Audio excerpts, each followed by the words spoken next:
teve uma entrevista com o prefeito de Suzano, Ashiushi, e ele disse o seguinte, que não há uma proibição, na verdade, há cuidados que devem ser tomados nessa questão do retorno. Teria um número percentual X, o distanciamento, não dá para todo mundo estar na igreja, entendeu? Agora, o que ele disse é o seguinte, que nós devemos agir com bom senso e entender a situação e o momento, porque até em Suzano os casos estão crescendo bastante. Então, o que ele pede para nós, como igreja, é um bom senso nesse momento, esperar um pouco para que possa voltar os cultos. Está livre para poder voltar, como ele disse, quem achar que é viável. Mas eu acho que nós devemos agir pelo bom senso, tomar um cuidado nesse momento, nos preparar melhor para podermos voltar. Amém, queridos irmãos? Amém. Vamos lá então, deixa eu pegar minha Bíblia aqui. Que horas são, queridos? Agora tem um relógio aqui. Ó. Legal. Nós estamos falando a respeito das bem-aventuranças, que é a proposta de Jesus para aqueles que são discípulos dele, discípulos do Senhor. Para aqueles que agora fazem parte do reino de Deus. E é interessante, queridos irmãos, que aqueles que fazem parte do reino de Deus, aqueles que são discípulos do Senhor Jesus, eles terão a oportunidade de desfrutar da verdadeira felicidade que vem de dentro para fora. Então, Mateus relata esses ensinos de Jesus, e Jesus ele vem durante o começo do seu ministério, chama a multidão, chama os discípulos e vai ensinando-os como deve ser a prática, a vida deles no reino de Deus. E é muito interessante a gente entender isso, porque o estar no reino de Deus, o fazer parte do reino de Deus, exige uma prática, uma vida que vai de acordo com os princípios e com os valores estabelecidos pelo Senhor do reino, o nosso Deus Todo-Poderoso, Jesus Cristo Todo-Poderoso. Então as coisas não são como nós queremos, mas sim como Ele determinou. E o que é legal é que o que Jesus determinou leva-nos a viver um evangelho mais leve, o evangelho mais gracioso, porque é graça derramada sobre as nossas vidas. O evangelho onde nós nos relacionamos melhores como seres humanos, porque a única possibilidade do ser humano mesmo na perspectiva divina é através da pessoa bendita de Jesus Cristo. Então Jesus vem ensinando, e agora ele vai chegando ao final, onde ele vai concluir ali o Sermão do Monte, e nós paramos lá no versículo 15, onde ele vai falar sobre o cuidado que nós devemos ter com os falsos profetas. E é muito propício para essa época, irmãos. Eu não vou falar aqui de uma denominação X ou Y, não vou falar de um pastor X ou Y, porque não sou eu que quero falar do que eu penso, mas eu vou falar o que o Senhor Jesus quer transmitir para nós aqui. E principalmente para aqueles que fazem parte do reino de Deus, para aqueles que são crentes em Cristo Jesus, para aqueles que tiveram as suas vidas transformadas, regeneradas, para aqueles agora que confessam Jesus como Senhor e Salvador das suas vidas. E é interessante que ele começa justamente isso, dizendo que nós que somos cidadãos do reino, não porque somos os melhores, pelo contrário, né? Como disse o apóstolo Paulo lá em 1 Coríntios 1:28, Deus escolheu as piores coisas, as coisas ignoradas, as coisas mais vis deste mundo, para fazer com que através dessas vidas as pessoas olhassem para elas e enxergassem e reconhecessem o amor, a grandeza e a bondade de Deus. E o apóstolo Paulo fala que dentre esses ele estava. Então imagina eu, imagina você. Então Deus nos escolheu não porque somos os melhores. Deus nos escolheu não porque somos os mais santos, os mais bonitinhos. Pelo contrário, irmãos. Escolheu porque nós não tínhamos condições nenhuma de chegar até Deus. Aliás, o cristianismo, a fé cristã, é a religião do Deus que vem até nós, né? Deus conosco. Ninguém foi até o céu, ninguém foi até Deus, mas Deus veio até nós, se encarnou na pessoa bendita de Jesus Cristo, habitou no nosso meio, entregou a sua vida por nós, e nós podemos, a partir de uma vida com Ele, viver no reino para a glória do nome dEle. Então vamos lá ao capítulo 7, versículo 15. Capítulo 7 do Evangelho de Mateus, capítulo 7, versículo 15. Ok? Diz assim: acautelai-vos dos falsos profetas, que vos apresentam disfarçados em ovelhas, mas por dentro são lobos roubadores. Pelos seus frutos os conhecereis. Colhem-se porventura uvas dos espinheiros ou figos dos abrolhos? Assim toda árvore boa produz bom fruto, porém a árvore má produz frutos maus. Não se pode a árvore boa produzir frutos maus, nem a árvore má frutos bons. Toda árvore que não produz bom fruto é cortada e lançada no fogo. Assim, pois, pelos seus frutos o conhecereis. Nem todo o que me diz Senhor, Senhor entrará no reino dos céus, mas aquele que faz a vontade do meu Pai que está nos céus. Muitos naquele dia hão de dizer: Senhor, Senhor, porventura não temos nós profetizados em teu nome? E em teu nome não expelimos demônios? E em teu nome não fizemos muitos milagres? Então lhes direi explicitamente: nunca vos conheci. Apartai-vos de mim, os que praticam a iniquidade. Que texto duro, que texto pesado, mas um texto bem propício para os dias de hoje e bem propício para aqueles que querem seguir a Jesus. Na verdade, durante toda a história da fé cristã, durante toda a história do relacionamento entre Deus e o homem, os falsos profetas eles foram presentes. Sempre foram presentes. Por quê? Porque há um objetivo de desviar os verdadeiros filhos de Deus, os chamados para o reino, dos caminhos de Deus. Há também uma disposição muito grande desses homens de se aproveitarem daqueles que pertencem ao reino de Deus. E nós devemos tomar muito cuidado. E é interessante que Mateus relata que Jesus vai chegando no final e já nesse final ele faz esse alerta, né? Esse último capítulo são de alertas. Olha, a porta ela é estreita, né? Olha, não julgueis, entendeu? Cuidado com o que vocês vivem. E agora Jesus pega e fala: acautelai-vos. Tomem cuidado com os falsos profetas. A igreja de Cristo Jesus, irmãos, ela é invencível. A igreja de Cristo Jesus é santa. A igreja de Cristo Jesus é pura, imaculada. A igreja de Cristo Jesus é poderosa. E Satanás sabe que ele não pode fazer nada contra a igreja de Cristo Jesus. A igreja de Cristo Jesus somos nós, corpo, somos nós, né? A família do Senhor, aqueles que são lavados e remidos pelo sangue do Cordeiro, aqueles que professam a fé em Cristo, aqueles que entregaram as suas vidas, que foram chamados por Deus para o seu reino. Nada pode destruir essa igreja. Agora, há pessoas que podem ser, através de falso ensino, desviadas, levadas para outro tipo de fé, que não é uma fé condizente com a palavra de Deus. Então Jesus ele tem assim cuidado com os seus discípulos. Na verdade, o verdadeiro pastor ele tem cuidado com aqueles que o Senhor deu a eles tomar conta. Há um zelo, há uma necessidade de cuidar de ovelhas, de cuidar de pessoas para que elas possam ter pastos verdejantes, para que elas possam ter águas tranquilas, para que elas possam ter descanso para as suas almas, para que elas possam estar em paz consigo mesmo e com Deus. Então Jesus ele deixa muito claro, cuidado com esses homens que parecem ovelhas, mas no fundo, eles não são, eles são lobos, e eles são lobos roubadores. E como que você conhece um falso profeta?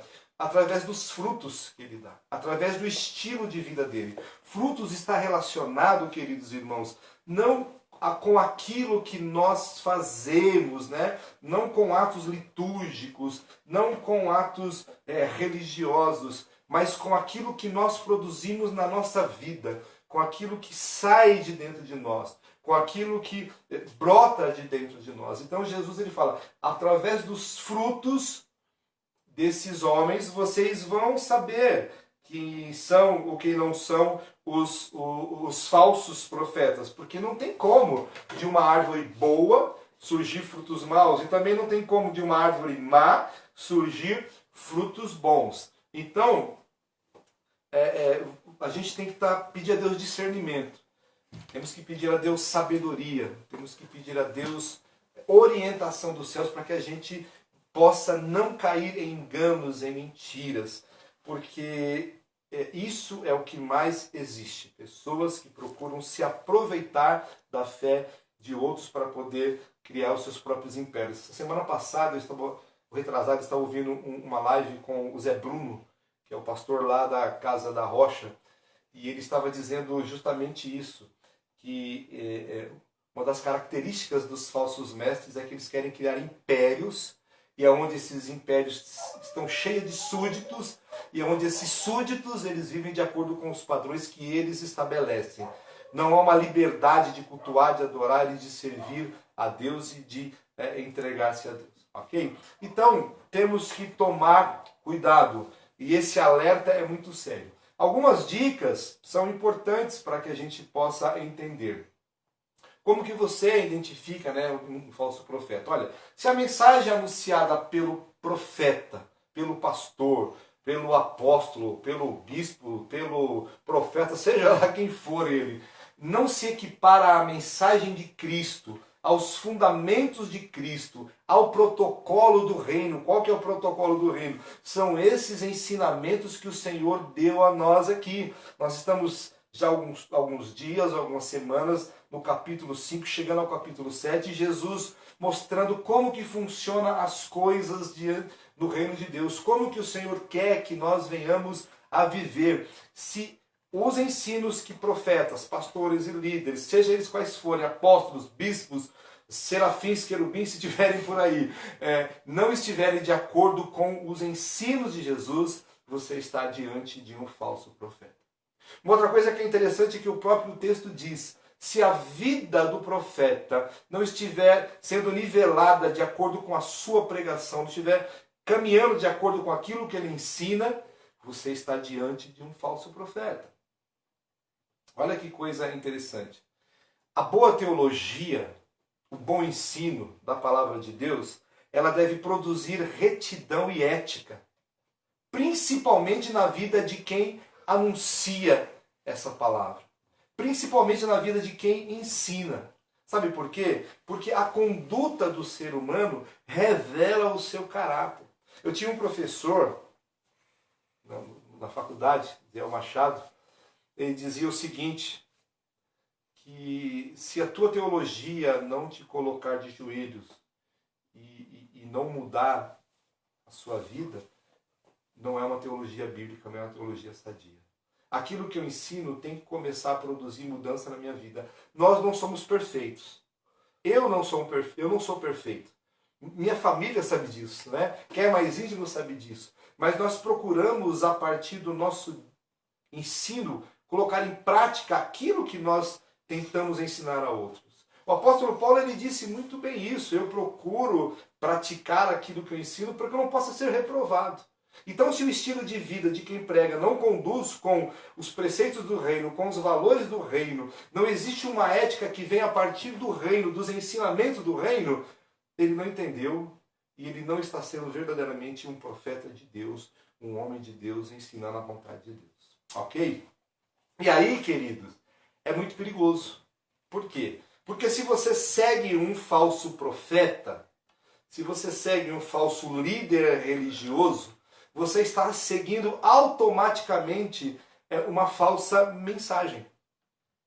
E aí, o apóstolo Paulo fala lá em Gálatas, né? Ó insensatos Gálatas, quem vos fascinou a viver dessa maneira? Vocês começaram tão bem pelo Espírito e agora estão na carne. Anteriormente ele fala assim, se eu mesmo pregar o Evangelho, uma palavra, né? Ensinar, se um anjo descer do céu e ensinar um outro evangelho, até porque não existe um outro evangelho, a palavra evangelho é boa nova, e a boa nova só vem da parte de Deus, mas um falso ensino que não for condizente com a palavra de Deus, seja maldito. Você está em maldição. Então, se você segue um falso líder, um falso profeta, um falso apóstolo, um falso bispo, um falso pastor, você automaticamente está absorvendo uma falsa mensagem. Deu para entender? Absorvendo um falso ensino. E aí você muito provavelmente não é um cristão genuíno. Porque você está seguindo quem não segue a Deus, está ouvindo aquilo que não vem de Deus. E aí é interessante que provavelmente você poderá dar frutos segundo a sua espécie, segundo aqueles que você segue. Por isso que Jesus disse que nós temos que estar ligado nele. Estar ligado nele, está ligado na sua vontade, na sua palavra, nos seus ensinos. Então, se você não está ligado em Cristo, na palavra de Cristo, então as atitudes suas não vão ser condizentes a Cristo. É por isso que no meio, nós vemos muito individualismo, porque não houve uma mensagem individualista. Misericórdia falta no nosso meio, falta, não no nosso meio, aqui eu digo batista, mas no meio evangélico muitas vezes. Falta graça, falta o perdão, falta o senso de comunidade, falta o se doar, o se entregar para o outro, falta o viver o cristianismo no dia a dia. Então, querido, por quê? Porque, muito provavelmente, os ensinos que muitos estão ouvindo não são ensinos que vêm diretamente de Deus. Há um ditado antigo que diz assim: tal pai, tal filho. O fruto se parece com a árvore. Então, cuidado quem você segue. Cuidado aonde você está andando. Cuidado com o que você está ouvindo. Porque o fato de você somente ser um religioso ou até cuidado com o que você ensina, né? De ser um religioso não vai fazer de você um cidadão do reino. Jesus, no versículo 21, 23, ele deixa bem claro o seguinte desse texto. 21 a 23. Não adianta chamar Jesus de Senhor, falar o nome dele, se o viver não condiz com a fala. O pastor Rubens, já falei isso aqui, ele falava o seguinte: se você não consegue pregar o evangelho com a boca fechada, é bom nem abrir, porque você pode escandalizar e você pode manchar o evangelho. Né? Pois o que as pessoas fazem revela verdadeiramente a sua realidade, o seu caráter. Então vamos tomar cuidado na maneira como nós vivenciamos a nossa fé. Cuidado com o muito falar, cuidado com o muito fazer, cuidado com o muito aparecer. A religiosidade do reino, Jesus está dizendo, ela é de dentro para fora. Não que você não vá fazer, entendeu? Mas aquilo que você venha a fazer seja fruto daquilo que você é. Porque os discípulos do reino, eles não negociam os valores do seu mestre.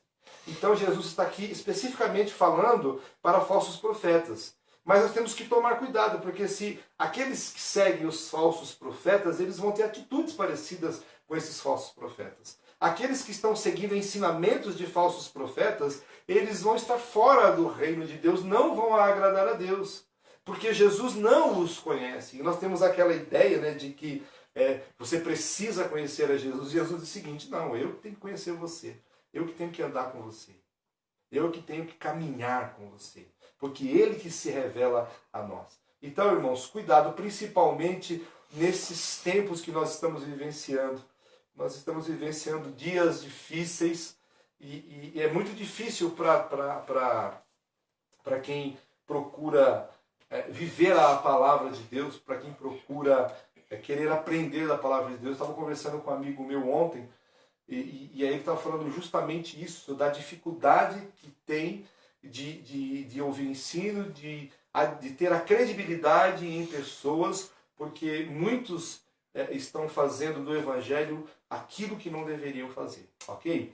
Então eu quero aqui também, diante dessa fala, te mostrar como que você pode identificar um falso profeta, ok?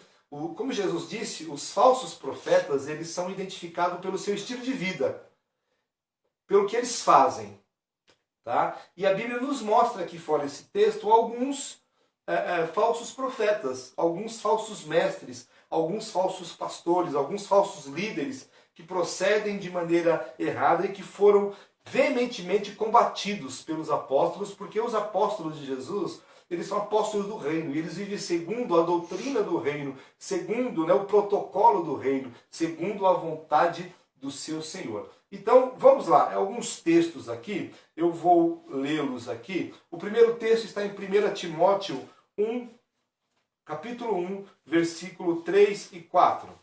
1 Timóteo, capítulo 1, versículo 3 e 4. Como você identificar um falso profeta. Olha só o que diz aqui. Achei. O apóstolo Paulo dizendo o seguinte. Falsas doutrinas e suas características. Capítulo 1 de 1 Timóteo, versículo 3 e 4. Quando eu estava de viagem rumo da Macedônia, te roguei permanecesses ainda em Éfeso, para admoestardes a certas pessoas, a fim de que não ensinem outra doutrina e nem se ocupe com fábulas de genealogias sem fim, que antes promovem discussões do que o serviço de Deus na fé.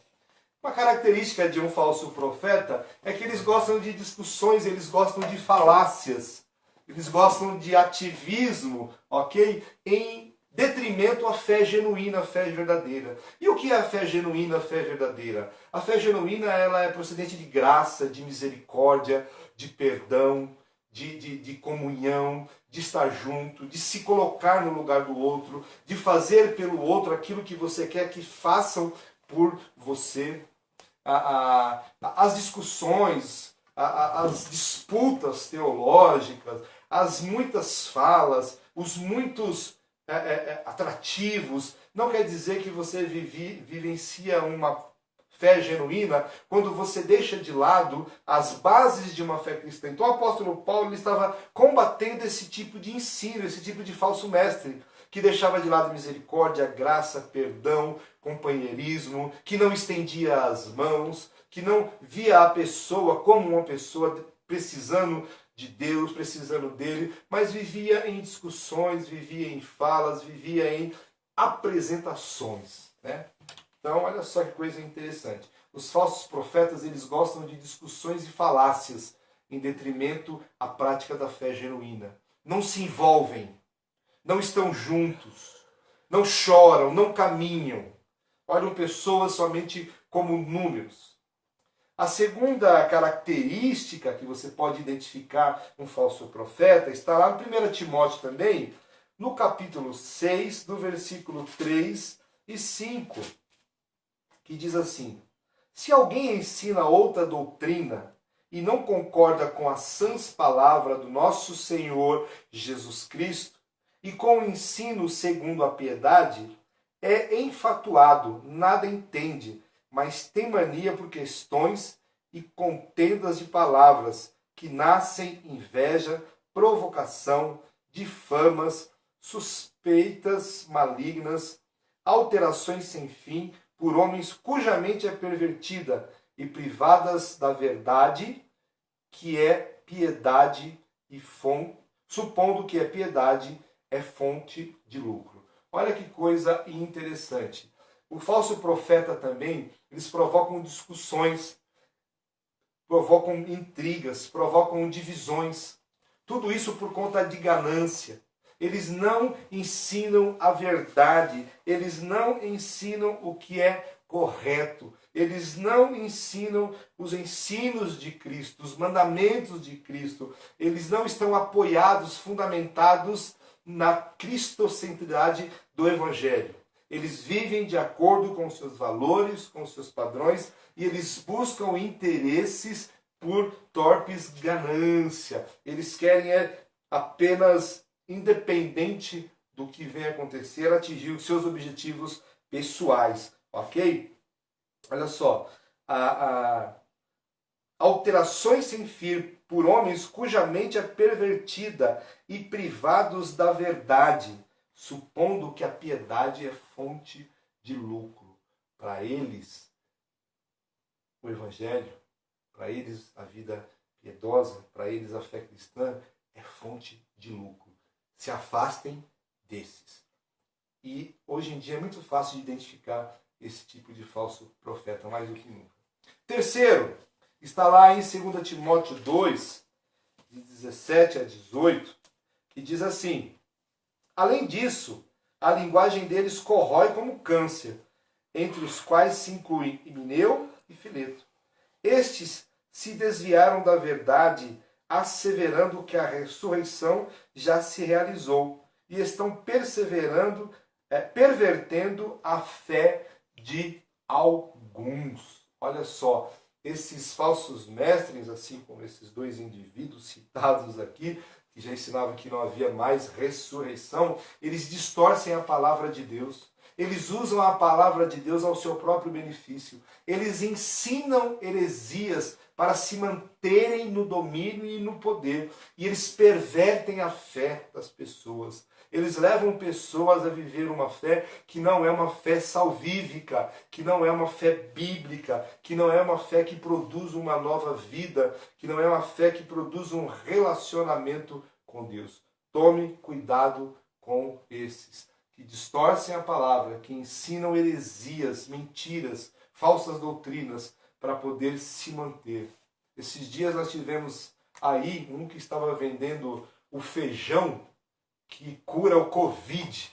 E aí usa a base bíblica para isso. Vê se pode, meus irmãos. E o povo vai. Por quê? Porque se você segue um falso mestre, se você ouve uma falsa mensagem, você se apropria dessa falsa mensagem, você vai viver na mão dessas pessoas. E com certeza, você não é um cristão genuíno, ou provavelmente não é, porque se você for, você vai se afastar disso daí. Eu conheço alguns irmãos que dizem assim: olha, me converti na igreja tal, ou em local tal. E o sinal da conversão é quando a gente senta, conversa, e eles dizem: não dá para ficar, porque eu li a Bíblia e assim, assim, assim. Entendeu? Deus abre os seus corações, abre o seu entendimento para que eles possam entender a verdade. E o quarto, querido, quarta característica que você pode identificar um falso mestre, está lá em 2 Pedro, no capítulo 2, versículo 1 a 3, que diz assim: assim como no meio do povo surgiram falsos profetas, assim também haverá entre vós falsos mestres, os quais introduzirão dissimuladamente heresias destruidoras, até o ponto de renegarem o soberano Senhor que os resgatou, trazendo sobre si menos repentina destruição. E muitos seguirão as suas práticas libertinas, e por causa deles será infamado o caminho da verdade. Também movidos por avareza, farão comércio de vocês, com palavras fictícias. Para eles, o juízo lavrado a longo tempo não tarda, e a sua destruição não dorme. Olha só. Eu ouvi uma vez de um programa, uma TV à noite, um pastor, ele dizia o seguinte: se você vem com essa história aí de Moisés, de Paulo, entendeu? Que sofreram, aqui não é lugar para você não. Uma vez o Sérgio me mostrou um vídeo, um áudio, dessa mesma igreja, onde o líder da igreja dizia o seguinte: eu não quero esse evangelho da graça, porque esse evangelho da graça é uma desgraça. Eu quero viver a lei, porque a lei me produz bênçãos. Então, qual é a característica desses falsos mestres? Eles não anunciam um evangelho genuíno. Eles não anunciam um evangelho cristocêntrico. Eles não anunciam palavras de salvação. Eles não estão preocupados com as pessoas, com a vida espiritual das pessoas. Eles querem fazer das pessoas comércio. Não interessa, a pessoa se torna um número lá dentro. Não interessa a sua vida, não interessa como está a sua família, não interessa como está o seu casamento, não interessa como está o relacionamento com o seu filho. Não interessa como que você está na fé, o que interessa é que os objetivos deles estão sendo atingidos. Fazem acepção de pessoas, fazem diferença entre um e outro. terminam pregando, ensinando, trazendo ensinos que destroem vidas e fazem das pessoas motivo para a sua subsistência. Então, meus queridos, cuidado com pessoas que não anunciam o evangelho de verdade, o evangelho que fala de graça, que fala de misericórdia, o evangelho que fala do céu, mas o evangelho que fala também de justiça, de disciplina, de amor, que fala de nova vida, que fala de santidade, que fala de perdão, que fala de misericórdia, que fala de vida transformada. Que o Senhor possa iluminar as nossas mentes nesses dias tão difíceis. Nós fomos chamados para o reino de Deus. Glória a Deus por isso. O Senhor nos introduziu no seu reino através da sua morte e da sua ressurreição. O Senhor, através do seu grande amor, nos ensina nesses estudos que nós estamos tendo como devemos viver como pessoas do reino, quais devem ser as nossas atitudes, como devemos nos relacionar com Deus, com Ele, com o Senhor e com o próximo. E também nos ensina a ter atenção por conta desses falsos mestres que querem introduzir no meio da igreja, no meio da vida das pessoas, ensinos falsos que vão levá-los a caminhos totalmente distantes do nosso Deus amado e glorioso.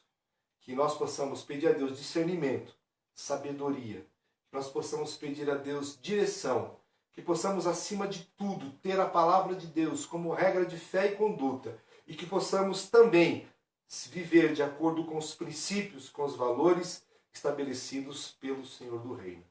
Somente assim nós desfrutaremos de uma vida alegre, de uma satisfação plena, de paz de espírito, de gozo na alma e de alegria eterna em nome de Jesus. Eu quero estar orando com você e por nós